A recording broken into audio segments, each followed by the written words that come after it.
My name is Maria, and this is my story. The day started like any other, filled with excitement, chatter, and the kind of carefree energy that only comes when you're surrounded by friends, away from home, and on an adventure. The school trip had been planned for months, and everyone had been looking forward to it. There was something special about being away from the usual routine, about stepping onto the bus, knowing that for the next few days, life would feel different.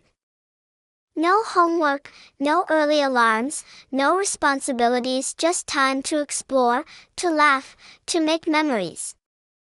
The ride was filled with noise, the kind that never seemed to die down. Jokes were thrown across the aisle, music played from someone's speaker, and every once in a while, a teacher's voice would cut through the chaos, reminding everyone to settle down. But no one really listened, and that was part of the fun. Outside the windows, the world passed by in a blur. The city slowly faded into open roads, rolling hills, and distant mountains. The scenery barely registered because the real excitement was inside the bus, in the way everyone talked over each other, in the way time seemed to stretch in the best way possible. If I had known what was coming, would I have paid more attention? Would I have looked out the window and memorized the way the sky looked that day, the way the trees swayed in the wind, the way everything felt so incredibly normal? Maybe. But the truth is, none of us saw it coming. None of us could have. 1 second, everything was fine, the next, it wasn't. There was no warning, no build-up, no moment of realization before impact. 1 minute, I was laughing at something one of my friends said, barely paying attention to anything else, and the next, there was a jolt so strong that it sent my body flying forward. A sound so loud it swallowed everything else. And then, nothing. No pain, no fear, no sensation of movement, just stillness. At first, I thought I had blacked out, that maybe I would wake up to find myself on the floor of the bus, with people crowding around me, shaking my shoulder, asking if I was okay. But as seconds passed, if there were even seconds, I realized something was wrong. Something far beyond what my mind could grasp. I wasn't on the floor of the bus. I wasn't even inside it anymore. I was hovering. I don't know how else to describe it. I wasn't standing, I wasn't sitting, I wasn't floating in the way you would in a pool. But I was somehow above everything, looking down at the wreckage below. My mind couldn't process it at first. The bus had skidded off the road, the front crumpled against something, the windows shattered. People were scattered in ways that didn't make sense. But none of it felt real because, somehow, I was watching it all without being in it. I saw my own body. That was the moment everything shifted. It was there, crumpled against one of the seats, motionless. Someone was leaning over me, shaking my shoulders, their face a mask of panic. But I felt none of it. The scene below was chaotic, people yelling, some crying, others frozen in shock. And yet, I felt nothing but a strange, eerie calm. It was like watching a movie, except the movie was my life, and I wasn't supposed to be separate from it. I tried to speak, but no sound came. I tried to move, but there was no body to move. I was there but not there, hovering just above the disaster, feeling more detached with each passing second. It didn't make sense. None of it made sense. I wasn't supposed to be outside of myself. I wasn't supposed to be looking at my own body like it was just another part of the scene. Then, something changed. I felt it before I saw it, a pull, like an invisible force wrapping around me, tugging me away from the chaos below. It wasn't painful, it wasn't forceful in a way that felt aggressive, but it was undeniable. I was being drawn into something, towards something, and there was nothing I could do to stop it. The sounds of the accident faded, the people, the wreckage, the flashing lights that had started to arrive in the distance. All of it began to blur, like I was moving away from it faster than I could comprehend. It wasn't just distance, it was something else. Reality itself was slipping away. The world I had always known grew dimmer, less tangible, less real. I wanted to panic, but I couldn't. I wanted to fight it, to pull myself back, to force my way back into my body, back into the life that I had just been living moments ago. But the harder I tried to hold on, the faster I was pulled away. Then, I felt something else, a presence. I couldn't see it, but I felt it, surrounding me, filling every part of me with a sense of. I don't even know how to describe it. It wasn't fear, it wasn't pain, it wasn't even confusion anymore. It was something greater, something that made every thought, every worry, every instinct to fight against what was happening seem completely insignificant. And then, just as quickly as it had started, the pulling stopped. I was no longer floating above the accident. I was somewhere else. And I knew, without a doubt, that I wasn't on Earth anymore. I knew something was wrong, but I had no idea what was coming next. I was moving, but there was no direction. There was no up or down, no left or right, just a sensation of being drawn away from everything I had ever known. The accident, the school trip, the bus, my body, it all seemed so far away now, like a fading memory of something that had happened to someone else. I should have felt fear, I should have been desperate to understand what was happening. But instead, there was only stillness. At first, there was darkness, not the kind of darkness that comes with night, not the kind that makes you strain your eyes to see, but a deep, vast emptiness that felt peaceful. Time didn't exist here. I couldn't tell if I had been floating for seconds or hours. My thoughts should have been racing, but they weren't. It was as if, for the first time in my life, I wasn't thinking at all. I was simply being. Then, something changed. A light. It wasn't sudden, it wasn't blinding, but it began to grow, spreading from somewhere beyond my vision, slowly dissolving the darkness around me. It wasn't just bright, it was alive. It carried warmth, not the kind you feel on your skin, but the kind that reaches into your very soul.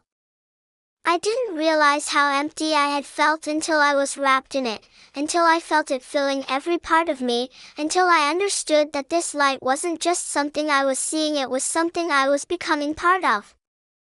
The pull that had dragged me from Earth was still there, but it no longer felt like I was being taken against my will. It was gentler now, like a guiding hand, leading me forward, further into this new reality. I wasn't alone. I couldn't see who or what was with me, but I felt it, a presence so vast, so overwhelming, that I should have been terrified. But I wasn't, because whatever was guiding me wasn't a stranger. It knew me. It had always known me. I was drifting now, weightless. The light grew stronger with every passing moment. The feeling in my chest was something I had never experienced before, a mix of pure peace and something even deeper, something I could only describe as love.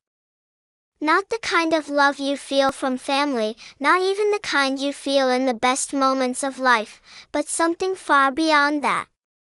It was a love so complete, so absolute, that it left no room for fear, no space for doubt. I wanted to stay there forever. But just as that thought crossed my mind, something else happened. The light shifted, not dimming, but changing, opening, revealing something more. I could feel my awareness expanding, as if I was beginning to understand things I had never even thought to ask before. The warmth grew stronger, the presence around me became clearer. And then, I saw him. I had never felt anything like this before. And then, I saw him. I was surrounded by light, but not just any light, a light that was alive, something beyond anything I had ever seen or could even describe. It didn't just illuminate the space around me, it filled me, wrapping around every part of my being like the warmest embrace, dissolving any lingering fear or confusion. I wasn't floating anymore, but I also wasn't standing. I simply was, existing in a way that felt more natural than anything I had ever known. And then, as my vision adjusted to the brilliance of it all, I saw him. There was no mistaking who he was. I knew. I didn't need anyone to tell me, I didn't need a single word of confirmation. Every fiber of my soul recognized him instantly. It was the same way a child knows the voice of their mother in a crowded room, the same way the sun brings warmth without needing permission. It was Jesus. He stood before me not just as a man, but as something infinitely more.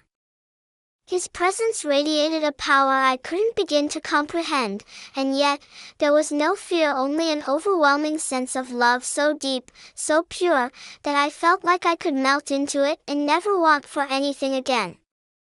Every doubt I had ever carried, every question, every worry vanished in that moment. It was as if I had been searching my entire life for something I couldn't quite name, and now I had found it. Or rather, he had found me. Jesus looked at me, his eyes filled with something I couldn't quite put into words. It was kindness, but not just kindness. It was understanding, compassion, truth. It was as if he could see everything I had ever been, everything I had ever done, and yet, there was no judgment in his gaze, only knowing. "My child," he said, and the sound of his voice wasn't just something I heard, it was something I felt. It moved through me, resonating in every part of me, wrapping around me like a melody I had known forever but had somehow forgotten. I wanted to speak, to say something, anything, but I couldn't. Not because I was afraid, not because I was overwhelmed, but because words suddenly felt too small, too insignificant, for this moment. Jesus smiled, as if he understood. And of course, he did. He understood everything. Then, without a word, he extended his hand toward me. I didn't even think, I reached for it. And the moment my hand touched his, something exploded within me, not in a way that was painful, not in a way that was frightening, but in a way that was transformative. It was as if, in that single touch, I was being remade. Everything around me shifted, and suddenly, I was no longer just standing in light. I was somewhere else. The place before me was beyond anything my mind could fully comprehend. I had seen beautiful things before, sunsets that painted the sky with impossible colors, mountains that stretched beyond the clouds, oceans that seemed to go on forever. But this was something else entirely. It was life itself, woven into landscapes too stunning to exist on Earth. The sky wasn't just blue, it was alive, filled with hues I had no name for, moving like waves of light and warmth. The air wasn't just fresh, it carried a scent that made me feel whole, a fragrance so perfect that it could only belong to heaven. I looked around, and for the first time, I understood. I was in heaven. It wasn't just a place, it was a presence, a feeling, an existence that had no limits, no boundaries, no end. There was no pain here, no sorrow, no fear, only peace. Not the kind of peace that comes and goes, not the kind that is momentary, but the kind that is eternal, unshakable, absolute. Jesus walked beside me, and with every step, I felt like I had always been here, like this was home in a way that Earth had never been. Time didn't feel real anymore. I could have been there for seconds, or I could have been there for an eternity, and it wouldn't have made any difference. I noticed something strange, though. I was walking, but I felt no weight, no exhaustion. There was no hunger, no thirst, no aching in my body, because here, my body didn't matter the way it had on Earth. I was free. Everywhere I looked, I saw beauty, rivers of golden light flowing like water, fields of flowers that sang with melodies that couldn't have existed anywhere else, colors so deep and vivid that they felt alive. But more than anything, I felt love. It was in the air, in the ground, in every sound, in every breath. Love filled everything. Then, Jesus stopped walking, and when I turned to look at him, I saw that his expression had changed. There was still love in his eyes, still peace, but there was something else now, something I hadn't expected. Urgency. I felt it before he even spoke. "Do you understand why you are here?" he asked, and his voice was gentle, but beneath the gentleness, there was weight. I opened my mouth, finally able to speak, but I didn't know what to say. Am I dead? The question felt strange on my tongue because I didn't feel dead. I felt more alive than I ever had before. Jesus smiled again, but this time, it was sad. "You are here because there is something you must see, something you must understand. And when the time comes, something you must share." I felt a strange pull in my chest, a sensation I couldn't name. I didn't want to leave this place. I didn't want to go back. But before I could say anything, before I could even begin to process his words, everything around us began to change. The golden rivers, the endless skies, the music of heaven, it all faded, shifting into something else, something darker. I turned to Jesus, my heart pounding, because whatever was about to happen, whatever he was about to show me, I knew one thing for certain, it would change everything. The warmth of heaven, the beauty, the overwhelming sense of love and peace, all of it began to shift. I could feel it before I saw it, a change in the very air around me, as if something unseen had turned the pages of a story I wasn't ready to leave behind. The golden rivers, the endless skies, the music that had filled my soul, all of it dimmed, fading into something else, something heavier. I turned to Jesus, my heart pounding, because I knew something was coming, something I wasn't prepared for, something I wouldn't be able to forget. Then, without a word, he showed me the world. It wasn't like looking at a screen, it wasn't like watching from a distance. I was inside it, as if I had been dropped into the middle of Earth without truly being part of it. I could see everything, hear everything, but I wasn't seen. I was simply there, existing between heaven and the brokenness of the world. And it was broken. The first thing I noticed was the division. People were screaming at each other, faces twisted in anger, voices raised in hatred.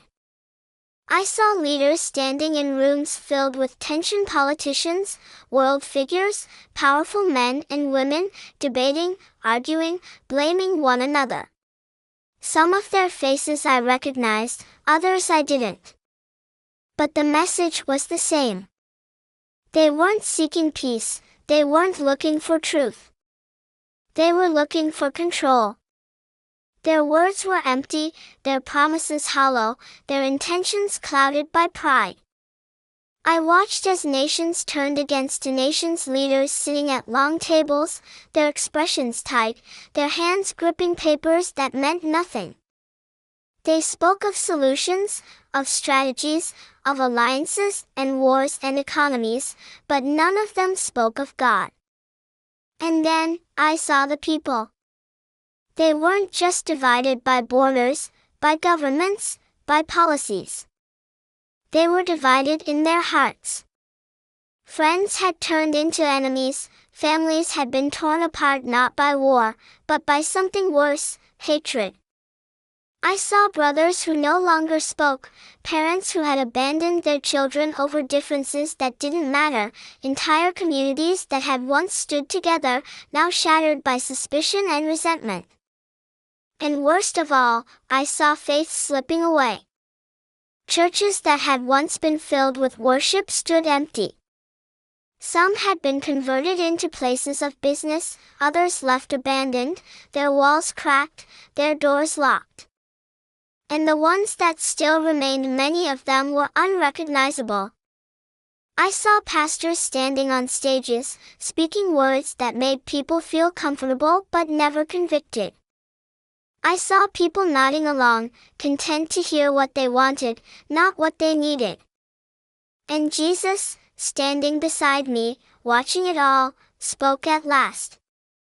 "They are looking in the wrong places for answers," he said, his voice steady, filled with sorrow, filled with something even deeper, urgency. "They look to men for wisdom, to governments for security, to wealth for comfort, to themselves for truth. But none of these things can save them. Only I can bring peace." The weight of his words settled over me like a storm cloud, pressing into my very soul. I saw it, I understood it. The world wasn't falling apart because of politics, because of money, because of conflicts between nations. It was falling apart because people had turned away from God. I wanted to look away, I wanted to close my eyes and pretend I hadn't seen it, pretend I hadn't heard the desperation in Jesus' voice. But I couldn't, because he wasn't done. The vision shifted, and suddenly, I wasn't just seeing the division, the coldness of the world. I was seeing its consequences. People who had everything the world had to offer yet felt emptier than ever. I saw a man in a suit, sitting in a massive office, his bank accounts overflowing, his influence unmatched, yet his eyes were filled with nothing but exhaustion and regret. I saw a young woman scrolling through her phone, surrounded by people but more alone than she had ever been. She was searching for something, for meaning, for connection, for love, but all she found was comparison, jealousy, and emptiness. I saw families who had lost each other not because of distance, but because of silence. Parents who had chosen work over their children, children who had chosen resentment over forgiveness. Homes filled with everything except love. I felt sorrow rise in my chest, a heaviness I had never known, because I understood what Jesus was showing me. The world wasn't just broken, it was lost. And it had chosen to be. "They do not see," Jesus said softly, his eyes still locked on the world below. "They do not listen. They do not seek me because they believe they no longer need me." His words felt final, felt like a judgment. But then, I saw something else, something worse. At first, I didn't understand what I was looking at. The world was already in chaos, already unraveling. But then, I saw the darkness spreading across the earth, slow but unstoppable. It wasn't like the natural darkness of night, it wasn't like shadows cast by the sun. It was something else, something alive. And it was consuming everything. I turned to Jesus, panic rising in my soul. "What is that?" And his next words made my heart stop. "This is what happens when they refuse to turn back." Then, Jesus showed me something even more terrifying. The darkness spread, slow but unstoppable, moving like a living thing that devoured everything in its path. I wanted to turn away, to close my eyes, to block it out somehow, but I couldn't. I was standing beside Jesus, and he was showing me this for a reason. This wasn't just a vision, it was a warning. The world I had known was vanishing before my eyes, replaced by something unrecognizable. Cities once filled with life were now overrun with desperation. The streets were no longer bustling with movement and energy but with fear. I saw people running not towards something, but away. Away from chaos, away from violence, away from something unseen but deeply felt. The air itself carried a weight, an atmosphere so thick with tension that I could almost feel it pressing against my chest. People screamed in the distance, but their voices blurred together in a way that made my stomach tighten. It wasn't just the sound of panic, it was the sound of hopelessness. Nations were crumbling not from war, not from disasters, but from something far more insidious, from within. I saw governments collapsing under their own weight, institutions that had once seemed unshakable falling apart as if they had never been built on anything solid to begin with. Then, my eyes were drawn to something specific, a gathering of world leaders, their faces twisted in frustration and anger. Some of them I recognized, some I didn't.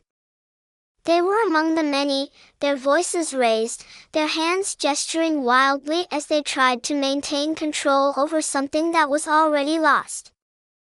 They were surrounded by other powerful figures, all of them caught in the same struggle, arguing, debating, pointing fingers, searching for solutions that would never come.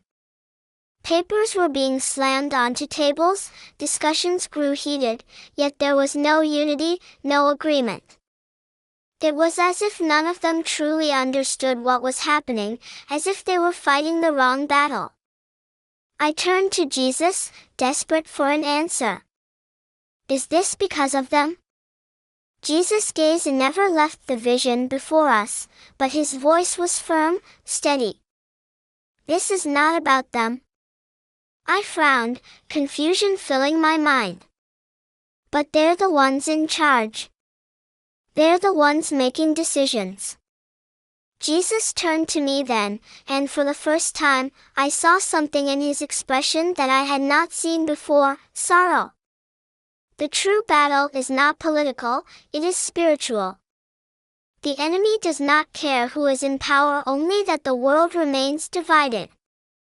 He wants destruction, he wants fear, he wants people to turn on one another, to lose sight of what truly matters. I looked back at the leaders, their faces lined with exhaustion, their voices strained from shouting. Some looked angry, some looked desperate, some looked completely lost. And then, I saw something else behind them, in the shadows. Something was lurking. It wasn't a person, it wasn't something physical. It was a presence, a force that moved unseen but undeniable. It whispered into the ears of those who were supposed to be leading, and they leaned in without realizing it. It twisted their thoughts, fed their pride, fueled their anger, blinded them to the truth. Jesus spoke again. This is the true war, not against flesh and blood, but against the darkness that seeks to consume this world. And they do not see it. The weight of his words settled deep into my soul. I saw it now, the chaos, the division, the endless fighting. It wasn't random, it wasn't simply human nature. It was a battle between light and darkness, and most people didn't even know they were part of it. The vision changed again, shifting from the halls of power to the streets of everyday life. People were consumed with distractions, chasing money, chasing status, chasing validation from strangers who didn't care. They were more connected than ever, yet more divided than they had ever been. They had opinions about everything but wisdom about nothing. They craved attention but rejected truth. I saw families sitting in the same room but not speaking to each other. I saw people glued to their screens, blind to the world collapsing around them. I saw children growing up with no knowledge of God, no sense of faith, no understanding of the purpose of their souls. And then, I saw something that sent a chill through me: churches. Some stood empty, their doors closed, their pews covered in dust, as if they had been abandoned long ago. Others were filled with people, but their hearts were elsewhere. I saw preachers who had traded truth for popularity, afraid to offend, afraid to lose followers, afraid to speak the words that needed to be spoken. I saw worship that had become a performance, faith that had become a routine, prayer that had become an afterthought. And yet, no one seemed to notice. The world was falling apart, but instead of turning to God, people were turning to everything else: the news, the politicians, the influencers, the celebrities, the trends, the distractions. Everything except the one thing that could actually save them. Jesus' voice was heavy with sadness. They are too distracted to see the truth, too divided to recognize what is happening. And if they do not turn back soon, the time will come when it will be too late. I felt my chest tighten, my soul aching with the weight of what I was seeing. There had to be hope, there had to be a way to change this. I turned to Jesus, my voice barely above a whisper. Is there still time? For the first time since the vision began, his expression softened. The sorrow was still there, but behind it, there was something else: hope. There is still time, he said, but not forever. And those who wish to change must start now. I let out a breath I hadn't realized I was holding. There was still time. There was still a way to change everything. But then, Jesus' expression grew serious again. Come, he said. There is more you must see. There was still time, but Jesus' next words shook me to my core. The vision of the world's chaos, of nations divided, of people lost in distraction and fear, began to fade. The weight of everything I had seen sat heavy in my soul, and yet, as the darkness pulled away, I realized something had changed. The sorrow, the confusion, the overwhelming sense of despair was still there, but now, something else was rising in its place: hope. I turned to Jesus, my heart racing with questions I wasn't sure I had the strength to ask. How could things change?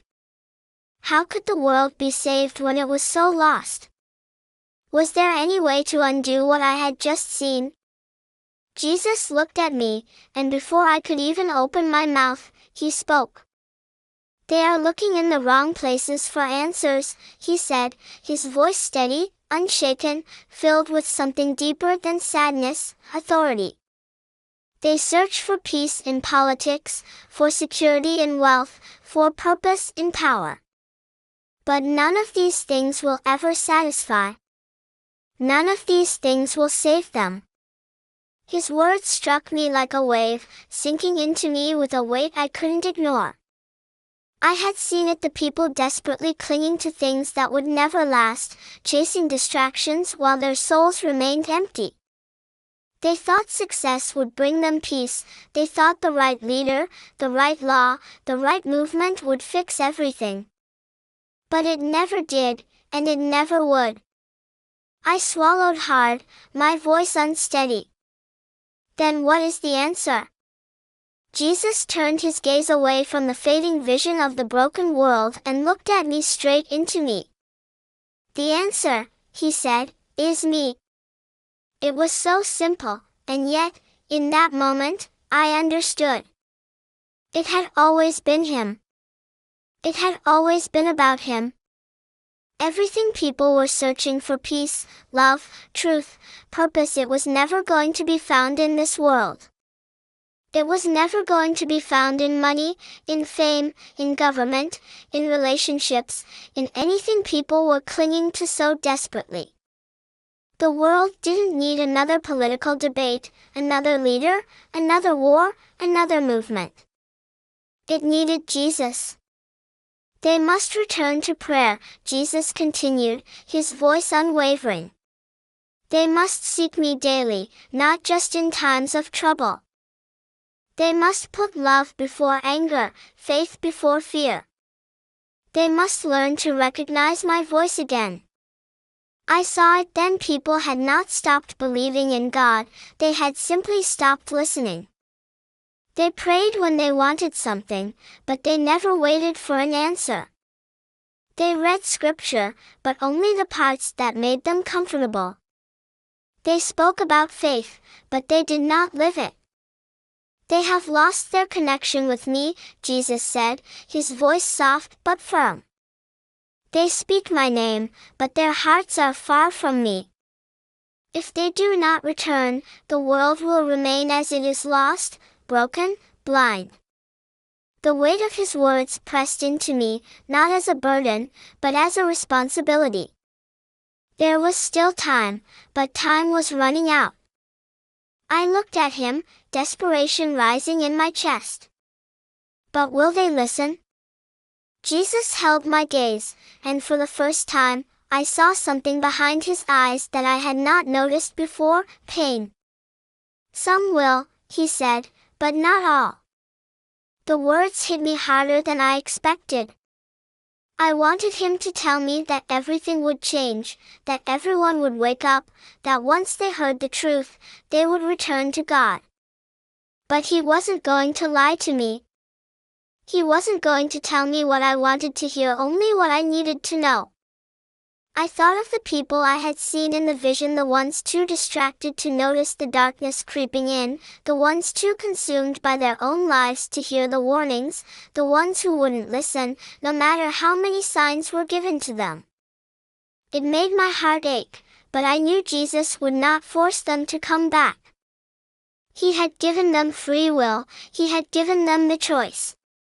And yet, despite knowing that not everyone would listen, despite knowing that some would refuse to see the truth, Jesus still offered hope. He still offered mercy. "That is why I am sending you back," he said.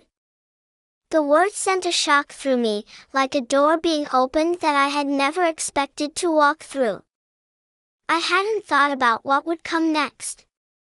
I had been too caught up in everything he had shown me, too overwhelmed by the weight of it all. But now, I understood. I was not here to stay. I was not meant to remain in this place. And I had to return.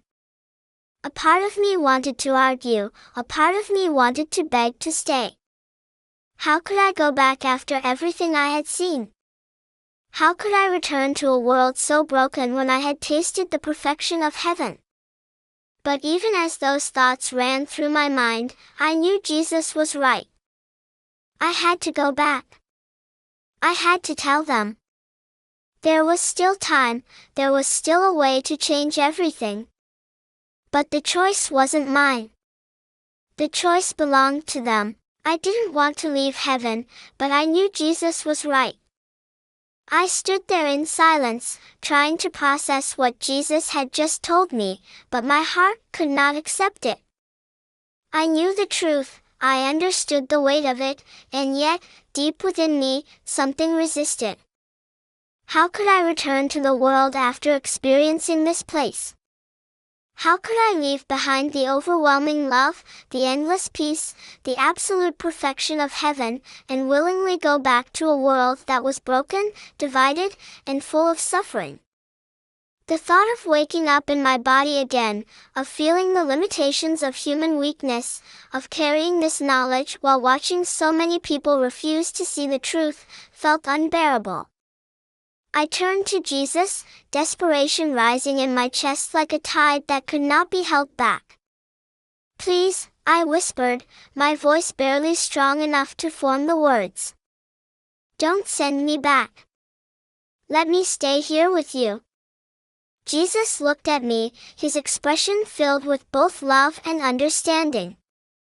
And for a brief moment, he said nothing. It was as if he was allowing me to feel the full weight of my emotions, to acknowledge them, to release them, before he spoke. His silence wasn't harsh, it wasn't distant. It was the silence of someone who knew exactly what I was feeling, who had already seen the thoughts that raced through my mind before I had even spoken them aloud. Then, finally, he smiled, and not the kind of smile that was meant to comfort or to soften a painful truth, but a smile filled with something deeper, something that held both sorrow and purpose. "You have a purpose," he said, and though his voice was gentle, there was an authority in it that left no room for doubt. "You have a message to share." I shook my head, not in defiance, but in helplessness, in the way someone shakes their head when faced with something far greater than they can handle. "But how?" I asked, my voice thick with emotion. "How can I go back after seeing all of this? How can I return to that world when I know what's waiting for it, when I know so many won't listen?" Jesus reached out and placed his hand on my shoulder, and the moment he did, I felt something indescribable, an energy, a warmth, a power that filled me from the inside out. It wasn't just physical, it wasn't just spiritual. It was something beyond either of those things, something that settled deep within my very soul and made me feel as if everything I had just seen, everything I had just learned, had now become part of me forever. "You will not be alone," he said, and in those words, there was a promise.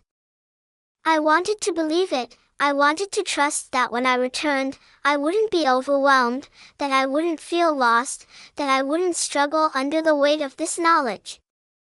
But there was still that small voice inside me that feared what was coming next. I wasn't afraid of death, I had already passed through it. I wasn't afraid of suffering, I had seen that suffering was nothing compared to the glory of God's presence. But I was afraid of being unheard. I was afraid of carrying this message only to have people reject it, mock it, dismiss it. Jesus must have known my thoughts, because his grip on my shoulder tightened slightly, as if anchoring me in place, as if reminding me that no matter how great the struggle, no matter how heavy the burden, he would be with me through all of it. "This message is not yours to carry alone," he said, his eyes locking onto mine with an intensity that made everything else fade away. "I will be with you. I will guide you. And those who have ears to hear will listen." I wanted to ask more, to plead my case again, to hold on to the hope that maybe, just maybe, he would allow me to stay. But deep down, I already knew the answer. I already knew what had to happen next. I felt it before I saw it, the shift, the pull. It started subtly, a sensation just beneath my skin, a faint awareness that something was changing, that something was drawing me away.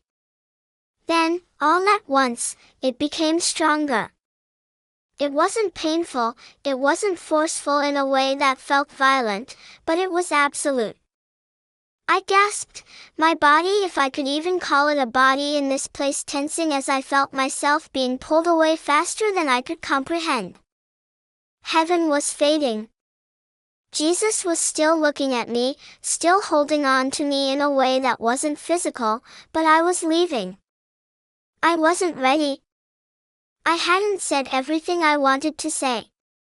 I didn't know what was waiting for me on the other side. Then, in the midst of my fear, in the chaos of being pulled back toward a world I no longer felt like I belonged to, I heard Jesus' voice one last time, steady and unshaken, "Go. Tell them the time is short." And then, everything went black. The first thing I felt was weight, a crushing, heavy sensation pressed against my chest, anchoring me down, making every breath feel like I was being dragged back into something dense and unfamiliar. My lungs burned, my body ached, my skin tingled, as if I'd been thrown into ice-cold water. There was noise everywhere, voices, beeping machines, hurried footsteps, but it all felt distant, as if I were underwater, caught between two worlds, my mind still grasping onto the last fragments of where I had been, fought to understand what was happening. Then, suddenly, I gasped. The air rushed into my lungs so sharply that it felt like my chest might collapse under the force of it. My eyes flew open, and the world around me snapped into focus. Bright hospital lights overhead, white walls, blurry figures moving around me in a chaotic blur of motion. Voices, loud and frantic, filled the air. "She's awake." A nurse was beside me, her face flashing from shock to relief in an instant as she reached for something, calling out to the doctors.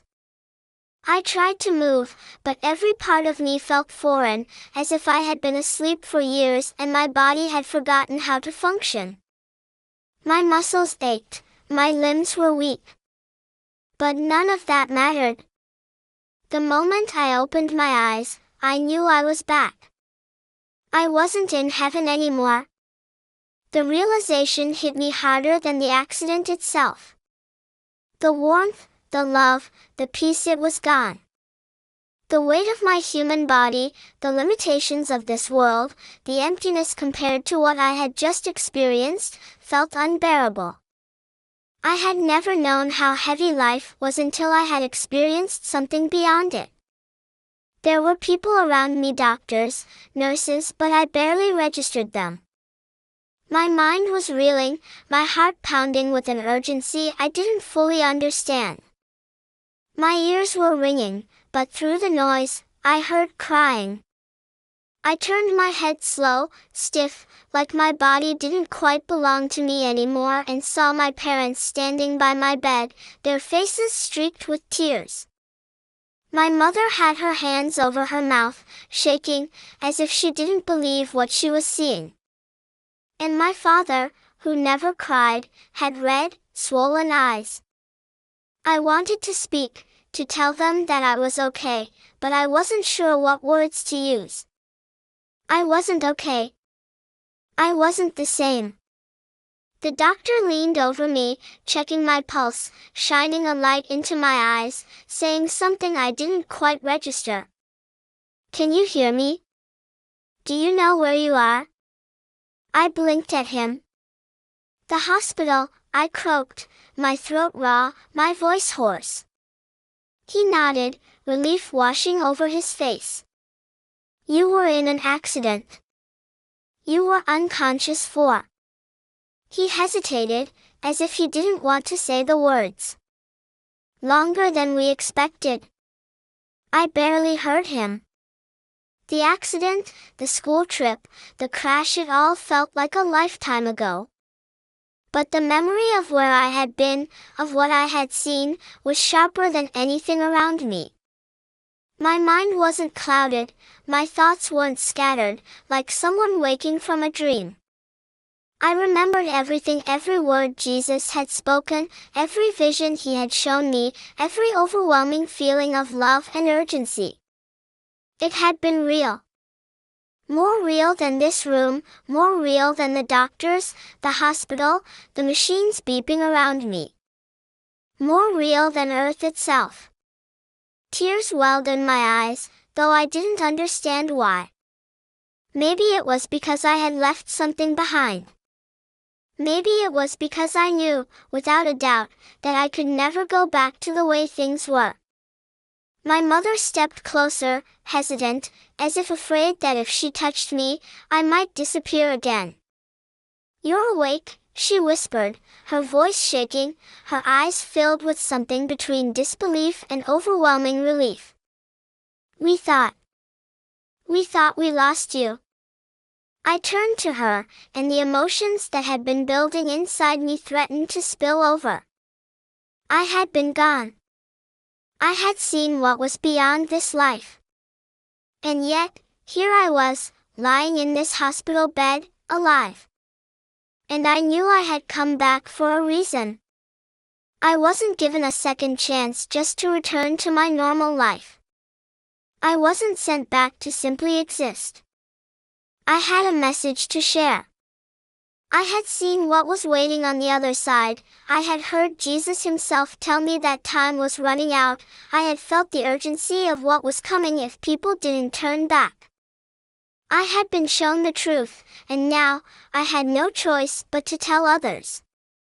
I looked at my parents, at the doctors, at the room around me, and for the first time since waking up, I truly understood the weight of my return.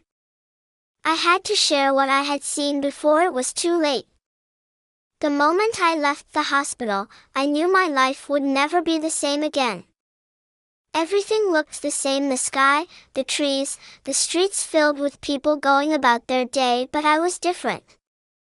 I no longer saw the world the way I once had. It wasn't just a place to live, to work, to chase after things that didn't last. It was a place where every person walking past me had a soul, had a purpose, had a choice to make. I had seen what happens when people forget that. I had seen the division, the fear, the endless search for peace in things that could never provide it. And I had seen what was waiting beyond this life, something so beautiful, so powerful, so overwhelming that no words could ever truly capture it. Heaven was real. Jesus was real. And the urgency of his message was real. I started telling people what had happened to me. Some listened with wide eyes, hanging on to every word, asking me questions, wanting to know more. Others nodded politely, treating it like an interesting story but nothing more. And then, there were those who outright rejected it, who laughed, who told me it was just a dream, a hallucination, a trick of the mind. But I didn't let that stop me. I couldn't. This wasn't just about me. It wasn't about proving anything, about convincing anyone. It was about giving people the truth and letting them decide for themselves. It was about showing them that there was still hope, that they were still loved, that no matter how lost they felt, Jesus was waiting for them with open arms. The world is broken, but that doesn't mean you have to be. The world is filled with fear, but that doesn't mean you have to live in it. The world is searching for answers, but the truth has always been there, and it's so much simpler than people think. Pray. Seek Jesus. Choose love over hate, faith over fear, truth over convenience. Stop looking for men to save you. Stop waiting for the world to fix itself. Jesus is the only way. I know some people will hear this and ignore it, just like I saw in my vision, just like Jesus told me. But I also know that some will listen. Some will hear this and feel the pull in their hearts, the whisper of truth that they've been drowning out for too long. You have a choice, right now, this very moment. Will you listen to this message, or will you ignore it, like so many others have? Because I promise you this, Jesus is real. Heaven is real. And the love he has for you is beyond anything you could ever imagine. No matter what you've done, no matter where you've been, he hasn't given up on you. And if you're still breathing, it means you still have time. But time is running out. And if you want to know more about what Jesus showed me, things I haven't shared yet, things you need to hear, watch my next video. There's more to this story, and you don't want to miss it. Like, share, and subscribe so more people can hear this message before it's too late. If this spoke to you, don't keep it to yourself. Spread the word. Someone out there needs to hear this. Jesus is calling. Will you answer?